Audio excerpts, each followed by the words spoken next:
Rinoplastika, e thënë thjesht, është një nga ndërhyrjet më popullore. Pacientët vinë apo i nënshtrojnë kësaj ndërhyrje, më së shumti është një problem funksional. Është mirë që rinoplastika të kryhet nga kirurgu ORL.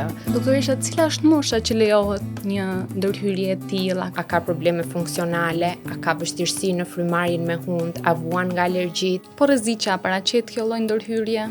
Shërimi pas rinoplastikës në vetvete është një proces. Po nga ana estetike, nëse një pacient nuk është i kënaqur me rezultatin, a ka ai një shans të dytë? Neve na duhet edhe të jemi pak psikolog në konsultën që bëjmë, sepse